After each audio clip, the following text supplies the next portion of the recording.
They said my hair was too much. They said I didn't belong. But they forgot. I was never asking for permission. This is the story of how they tried to break me, and how my father and my crown made history. I knew something was off the second she looked at my hair. Not my grades. Not my eyes. Not my name on the paper in front of her. Just my hair. The woman behind the polished oak desk blinked twice, then pasted on a tight smile. You know the kind. The kind that feels like it's trying real hard not to say what it's really thinking. Amara Lewis, right? Yes, ma'am. I sat tall, back straight, words crisp, like Daddy taught me. She glanced again, this time not even hiding it. Her eyes flicked to the crown of my head, where my twist out haloed like a soft cloud, moisturized and perfect. I'd spent an hour the night before detangling, shaping, laying down edges like armor. This was my crown. But to her it was something else. Something wrong. Well, she said, tapping her pen, before we get started, you happen to wear your hair like this every day? My heart dropped. I blinked. Excuse me? She laughed a little, like she was the one uncomfortable now. It's just, we do have a certain aesthetic here at Willow Ridge Academy. Clean, uniform, professional. You're a very bright young lady, I can tell. But we do expect our students to reflect the school's image. I felt my stomach turn cold. My fingers curled under the table, digging into the sides of my chair. This is my hair, I said, voice low. It's clean. It's mine. Her smile never moved. Of course. I just mean it might be a distraction. We've had issues before. Students feeling alienated. Oh. So now I'm the alienator. I can tie it back, I said through clenched teeth, even though I hated myself for offering that. That's not really the point, she said gently. We want our students to fit in, to blend. To blend. Like I was a color on a palette too dark for the canvas. She stood up before the interview even started. Said she'd check with the board. Asked me to wait in the hallway. I did, for 47 minutes. Sitting there with my college essays clutched in my lap, my scholarship forms getting creased in my hands, my throat aching from holding back tears. When she finally came back, she didn't sit. We've reviewed your application, she said, eyes avoiding mine, and while your academic record is impressive, we've decided not to move forward with your enrollment. We just don't believe this is the right environment for you. No explanation. No feedback. Just me, my folders, and the word no wrapped in a lie. She didn't say hair. She didn't say black. She didn't have to. I walked out of Willow Ridge Academy and didn't cry. Not on the bus. Not even when I saw my reflection in the window, my hair still perfect, still mine. I didn't cry until I got home. Until Daddy saw my face and said, "What happened, baby girl?" And I told him. I told him every word, every pause, every look, and something in him snapped. He didn't yell. He didn't storm. He just pulled out his old laptop, opened Facebook, and started typing like his hands were on fire. And the next morning, my pain was all over the world. I didn't even know he had a Facebook. That's the funny part.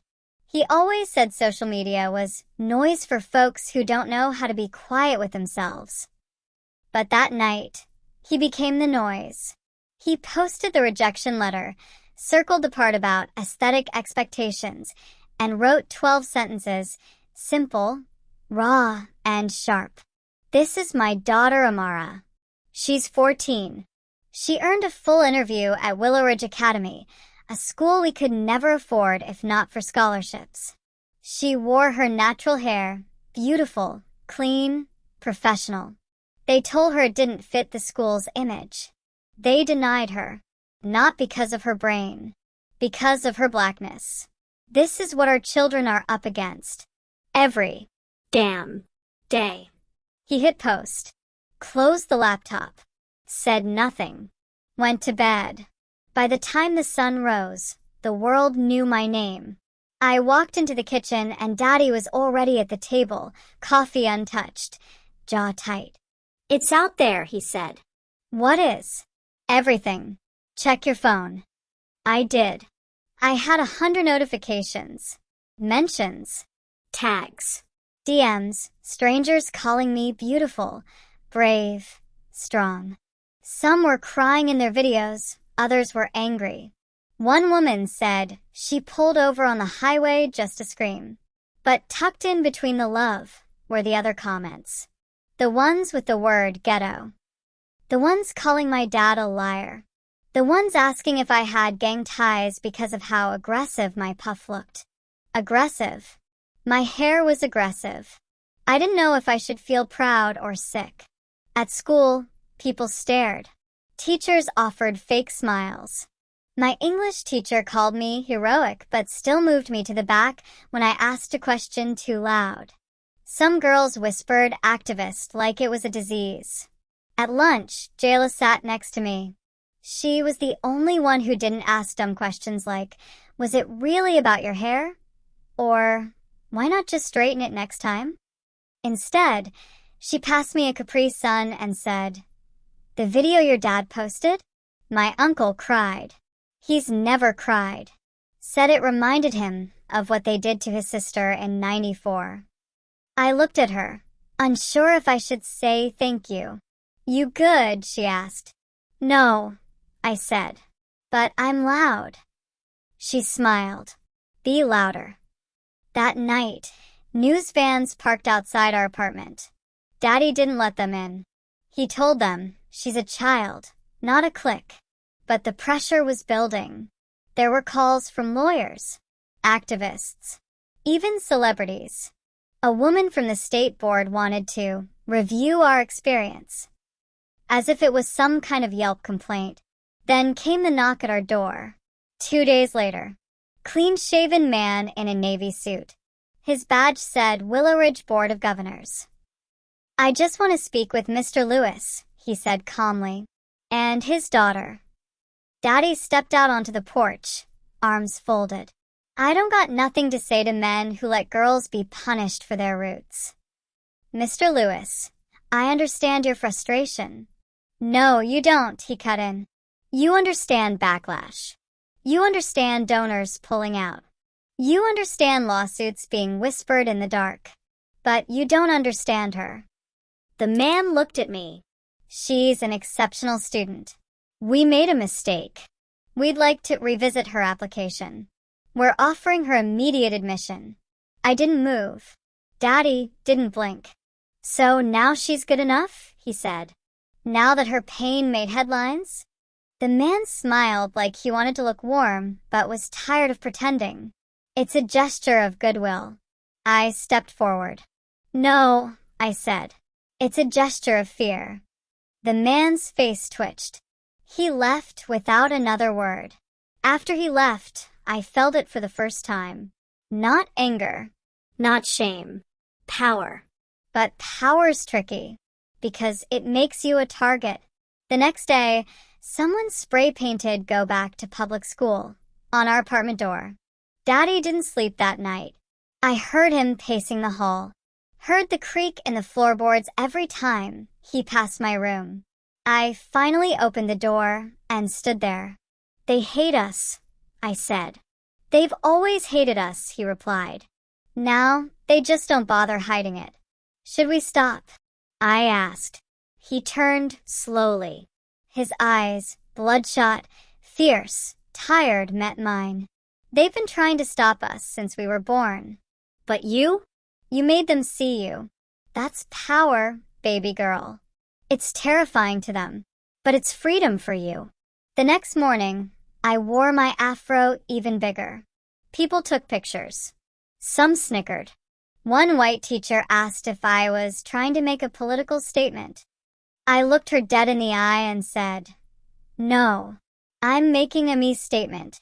But even as I stood taller, even as the world rallied and trended and posted hashtags, The school that had rejected me in silence now refused to disappear. Because the principal? She decided to speak.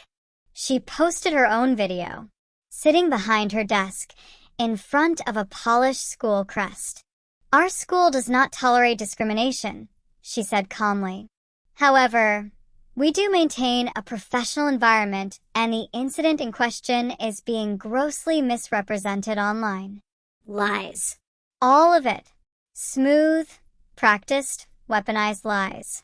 Daddy was furious. He wanted to fight back again. But this time, I stopped him. No more posts, I said. Let me speak. And I did. One video. On my own page. No edits. No music. Just me and the truth. They told me my hair didn't fit.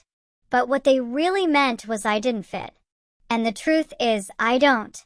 I don't fit in your boxes. I don't shrink to make you comfortable. I won't be less black to make your white walls feel safe. The video hit 1 million views in 2 days. They started calling me the girl with the crown. But what no one knew, what I couldn't say yet, was that someone inside Willow Ridge had reached out to me. An anonymous message. No name. Just one sentence. You're not the only one they've done this to. And that's when I knew this wasn't just about me anymore. At first, I thought it was a troll. Someone playing with me. But the messages kept coming. Photos. Old rejection letters. Stories. Girls who looked like me. Boys with locks and twists and braids who didn't fit the Willow Ridge image. Parents who fought and lost, silently, without a single headline or viral post to save them.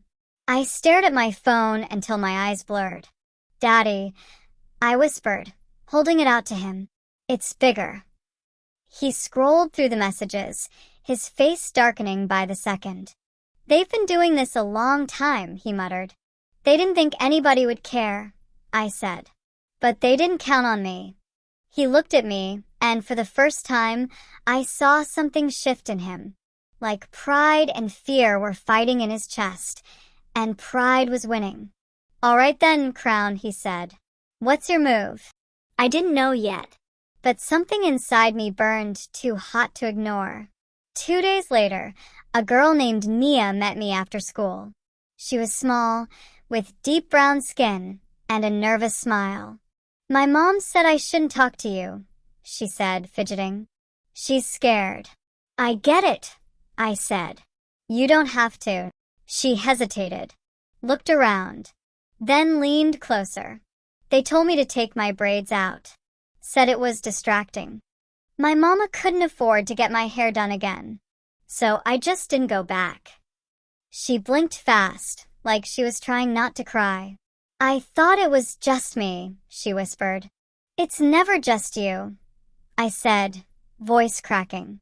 She squeezed my hand before running off. When I got home, I sat on the floor with Daddy, a big poster board between us. He handed me a marker. Write it down, he said. What? All of it. Names, stories, Schools. Dates. truth. Write it. Make it real. By midnight, the board was full. Black ink bleeding across the white. I stared at it, at the weight of it. How do you fight something so big? I whispered. One piece at a time, Daddy said. The next morning, I stood on the steps of Willow Ridge. Not inside. Not begging. Outside. Demanding. Jayla stood with me. So did Nia. So did 10 more students I didn't even know yesterday. Daddy was there too, standing a few feet back, arms crossed, eyes hard. We held signs. We chanted. My hair is not a threat. My culture is not a costume. We belong here. Phones came out. Cameras. Reporters. And from the tall glass doors of Willow Ridge, Principal Harding watched us, her face tight with fake calm.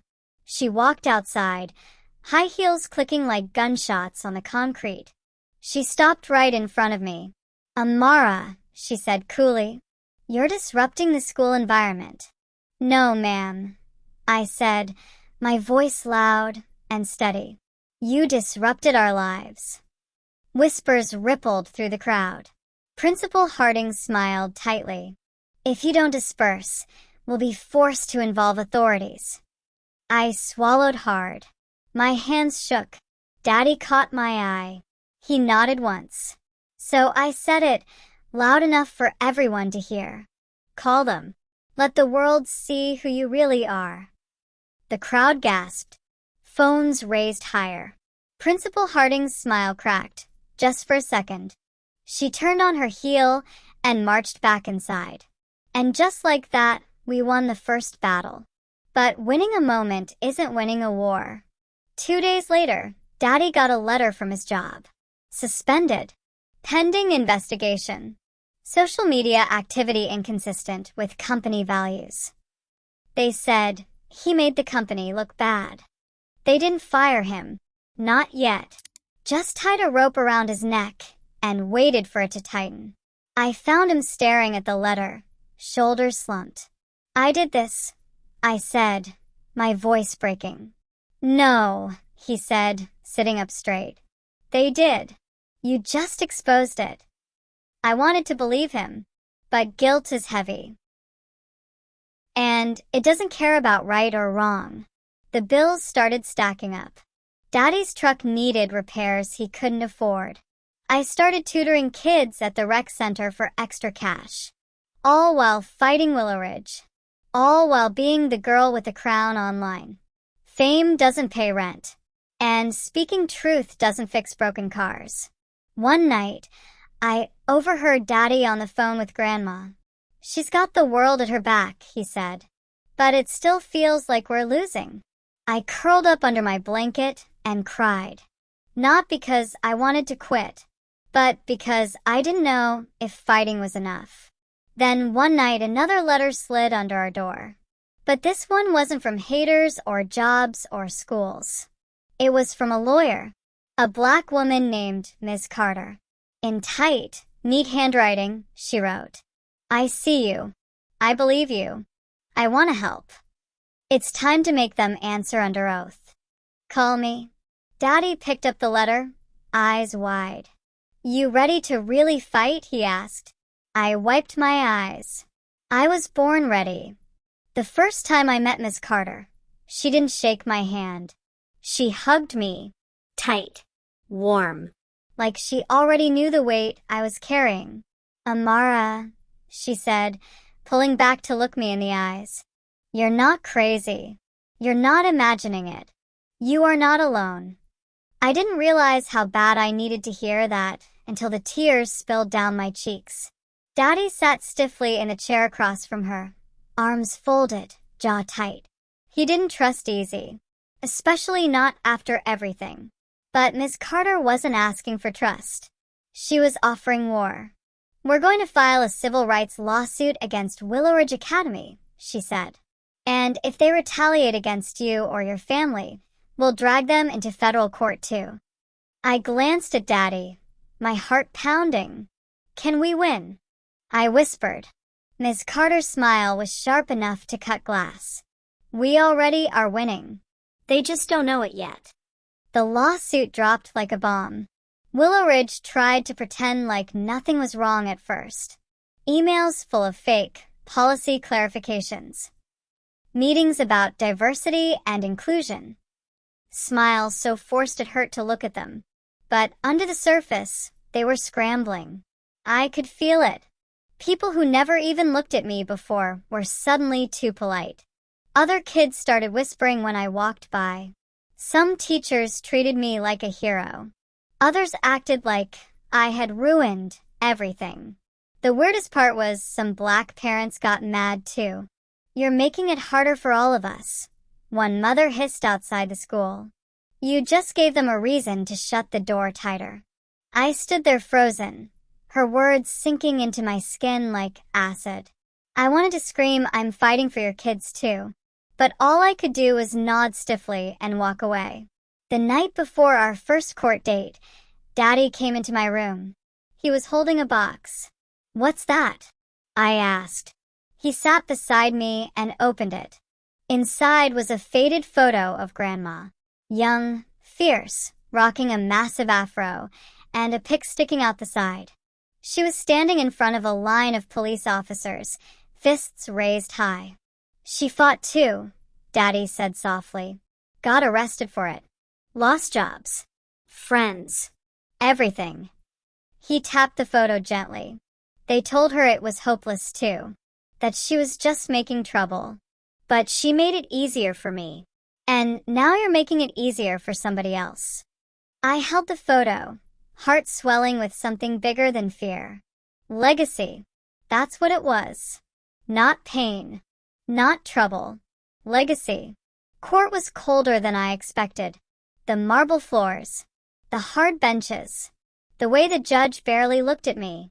Like I was just another case to clear off the docket. Ms. Carter stood up first. Her voice was calm but sharp, like a blade hidden inside a silk glove. She laid out everything. The hair policies, the rejections, the double standards, the secret meetings. She showed them the rejection letters, the screenshots, the students who were told to straighten or tone down or change. She made it impossible to look away. When it was the school's turn, Principal Harding stepped up. Hair pressed flat. Makeup perfect. A mask. Willow Ridge Academy has always been committed to excellence, she said sweetly. We have dress codes and policies, but they apply equally to all students, regardless of race or background. A lie. A big, fat, pretty lie wrapped in a bow. I clenched my fists under the table. Ms. Carter leaned in and whispered, "Let her talk. Every word tightens the noose." And she was right, because the more Principal Harding talked, the more the cracks showed. Little slips, little tells, until finally, some hairstyles are simply not conducive to a learning environment, she said, with a fake little laugh. And just like that, the room shifted. The judge lifted his head. Ms. Carter smiled like a shark. Not conducive, she repeated, slow and deadly. That's when the questions came harder. What exactly did she mean? Which hairstyles? Why were only black students being cited? Principal Harding stuttered, fumbled, exposed. After court, Daddy and I sat outside on the steps. The sun was setting, bleeding red across the sky. She buried herself. I whispered. Daddy nodded. But it still ain't over. He was right. The court of law is one thing. The court of public opinion? That's a whole different battlefield. By the time we got home, my phone was blowing up. Someone had leaked the court footage. It was everywhere. Hashtag crown up. Hashtag let them wear their hair. Hashtag Willow Ridge exposed. Famous people reposted it. News stations called. Suddenly, I wasn't just that girl with the hair anymore. I was a movement, a symbol, and it scared me more than anything else. Because symbols are easy to love. But people are easy to tear apart. The threats started small. Anonymous messages. We don't want your kind here. You're ruining a good thing. Daddy told me not to read them, but they found me anyway. In my DMs, slipped under our door at night. Scrawled across our driveway in ugly, dripping letters. The night I found the word liar spray-painted across Daddy's truck, I couldn't hold it in anymore. I sat on the curb, sobbing into my hands, while he quietly scrubbed the paint off with an old rag.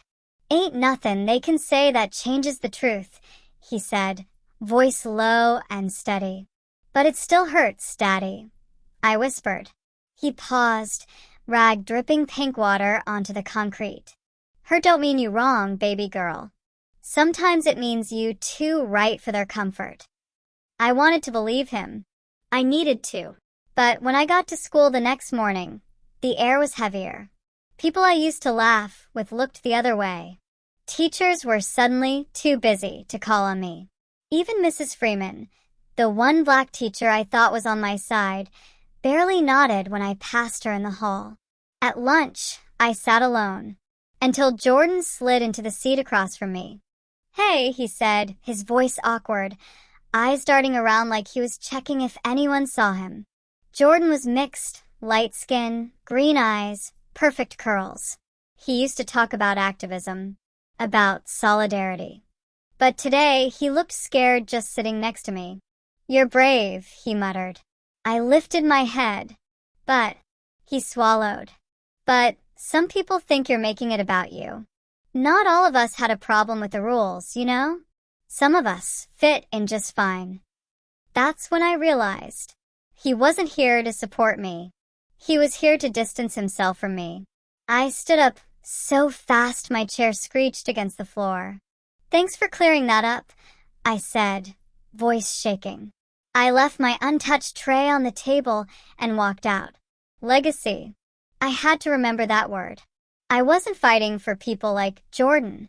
I was fighting for the little girl who would come after me. The one who wouldn't have to wonder if she was too much or too black or too loud just by existing. 2 nights before the final hearing, we got another bombshell. Ms. Carter showed up on our porch, face tight with fury. She slammed a folder onto the kitchen table. "What is it?" Daddy asked, his voice wary. She opened it. Inside were emails. Real ones. Pulled from Willow Ridge's servers. Conversations between Principal Harding and the admissions board.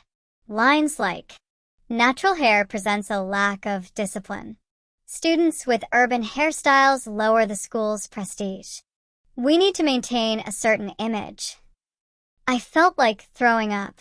It was worse than we thought. It wasn't just bias. It was intent. Ms. Carter leaned forward. "They didn't just discriminate, Amara. They conspired.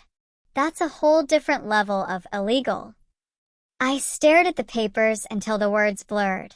"They really think that about us," I whispered. "No," Daddy said, voice hard. "They think that about themselves. They ashamed of their own ignorance, and they mad you made 'em look at it." The night before court, I barely slept. Every time I closed my eyes, I saw faces.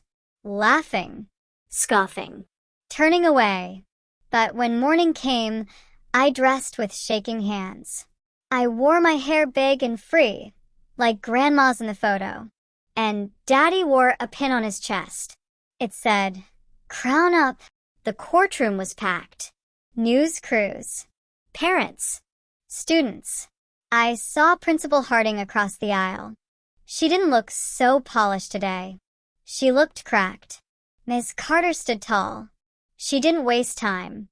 She laid out the emails, the policies, the damage, and then she did something I didn't expect. She called me to the stand. I froze for a second. Then I walked up. I sat in the chair, swore to tell the truth. My voice trembled at first, but then I looked out and saw Daddy, standing, proud. And I spoke about the meetings, the rejections, the looks, the loneliness, the hurt. I never thought my hair was wrong until they told me it was, I said, voice raw. But it's not. I'm not. And no one else should ever be made to feel that way either. The courtroom was silent. You could hear a pin drop. When it was over, the judge said he needed time to make a decision. But I already knew. Even if we lost the case, we had already won something bigger. On the way out, a little girl ran up to me. She had braids with bright blue beads. She looked up at me with wide eyes and said, "I want to be just like you." I knelt down, tears burning my eyes. "You already are," I whispered. The days waiting for the verdict stretched like rubber bands ready to snap. I tried to stay busy. Homework, cleaning, scrolling through old photos on my phone. But every few hours, I caught Daddy staring at the TV with the volume low, watching the news ticker crawl across the screen, waiting for any word. One afternoon, Miss Carter called.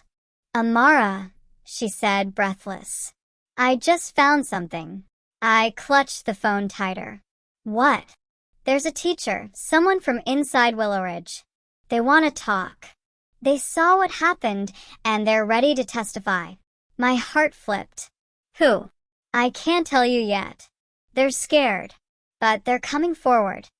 I wanted to believe that meant we were close to winning. But part of me remembered what Daddy always said. Sometimes, snakes hide where you least expect them. 2 days later, Miss Carter arranged a meeting in her office. I sat in the chair, hands sweaty in my lap, Daddy beside me. The door creaked open, and in walked Mrs. Freeman. My mouth dropped open. The black teacher, who barely acknowledged me in the hallways. She looked tired, worn down, like she carried years of silence on her back. She didn't waste time. I was scared, she said, voice rough. Scared to lose my job. Scared they'd come for me next. I just stared at her, words stuck in my throat. But I watched what they did to you, Amara, she continued. Watched them tear you down. And I realized if I don't stand up now, I'm just as bad as them. She pulled out a USB drive. Everything's on here. Meeting recordings. Memos. Things they thought no one was paying attention to. I finally found my voice. Why now? I asked, trembling. Her eyes softened. Because you were braver at 15 than I've been my whole career. That night, I sat in my room holding the drive like it was made of gold. Hope. It was heavy and terrifying and beautiful all at once. The next morning, the media got hold of it. It blew up faster than anyone expected. Insider reveals racist emails at elite school, screamed the headlines. Suddenly, Willow Ridge wasn't the shining palace on the hill anymore. It was a cracked foundation, and the world was watching it crumble. Principal Harding gave a statement. A fake, tight-lipped apology full of misunderstandings and unfortunate perceptions. I turned off the TV halfway through. I didn't want their pity. I wanted justice. 2 days later, we got the call. The judge was ready. Court was packed even tighter this time. People lined the walls. Some folks I didn't even know came just to stand with us. Daddy squeezed my hand. You ready, baby girl? He whispered. No, I admitted. But I'm going anyway. The judge's face was unreadable. He shuffled papers, cleared his throat, and then he spoke. This court finds that Willow Ridge Academy engaged in discriminatory practices in violation of federal civil rights law. I didn't hear the rest. I felt Daddy's arms around me. Felt Miss Carter's hands shaking mine. We won. We actually won. But as the crowd started to cheer, a sharp voice cut through it. You think this changes anything? Someone hissed. I turned. It was Mrs. Garrison, the PTA president who'd sneered at us during the hearings. She stood glaring at me like I was the problem. This is still our town, our school. Before I could answer, Daddy stepped between us. His voice was calm, lethal. This school belonged to every child who walked through its doors, he said.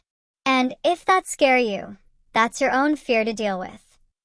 Mrs. Garrison sneered and stormed out. The cameras caught the whole thing. It went viral within hours. The clip of Daddy standing tall, unshaken, became a symbol. #CrownUp trended worldwide. At home that night, reporters kept calling. Oprah's team. Bet. Even the local mayor. But Daddy sat at the kitchen table, polishing his old boots, calm as ever. Let him talk, he said. Our work just getting started. I watched him, saw the weight he carried, knew he was right. Winning the case was one thing. Changing hearts? That was a whole other fight. One I wasn't sure I was ready for. But one thing I knew, I wasn't backing down. Not ever again. The next few months felt like walking through fire and rain at the same time. There were threats. There were ugly letters stuffed in our mailbox. There were people who crossed the street when they saw me coming. But there were also hugs from strangers. Letters from little black girls across the country. Teachers who said, "Because of you, I'm speaking up now." It was messy. It was beautiful. It was real. One afternoon, the mayor called a town meeting. At first, I didn't want to go. I didn't want to stand in front of all those folks who once looked at me like I didn't belong. But Daddy looked me in the eye. "You fought too hard to sit quiet now," he said. So I put on my best dress, did my hair the way I wanted, big, curly, unapologetic. And I walked into that meeting with my head high. They gave me the mic. And for a second, my hands shook. All those faces. All that history. But then I remembered all the little girls who'd written me. The mothers who said, "You gave my daughter hope." The teachers who whispered, "You made me brave." So I took a deep breath. And I spoke. "My hair was never the problem," I said, voice steady. "Your fear was." A ripple went through the room. But today, I'm not here to shame you. I'm here to invite you to something better. I looked around, really looked. Some eyes were hard, but some were softening. Hope. It cracked things open.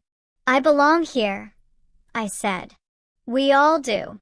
And the next little girl who walks through your doors with her crown held high, you better make sure she knows it too." Silence. Then, slowly, a few people started clapping. Then more. Then the whole room stood up. I felt the tears sting my eyes, but I didn't cry. Not because I wasn't feeling it, but because I was standing in my own power now. Whole. That night, Daddy and I sat on the porch, watching the sun dip behind the trees. "You proud of yourself?" he asked, nudging my shoulder. I smiled, tired and full at the same time. "I'm proud of us," I said. He laughed low. "That's my girl." The next morning, my inbox was flooded. Interviews. Scholarships. One offer from a college I used to dream about but never thought would see me. They saw me now, not because I changed, but because I refused to. And maybe, just maybe, because a whole lot of people stood up alongside me and said, "Enough." If you're hearing this, if you're feeling like you don't belong, like your skin, your hair, your voice is too much or not enough, listen to me. You are not the problem. Their fear is. And when you stand in your truth, you make it impossible for them to ignore the light you carry. So to every little black girl wearing her crown, to every family holding the line, to every fighter who's tired but still standing, keep going. Your voice matters. Your story matters. You matter. If this touched your heart, don't let it stop here. Please like, share, and subscribe, not just for me, but for every voice out there still waiting to be heard. Together, we change the story, one truth at a time.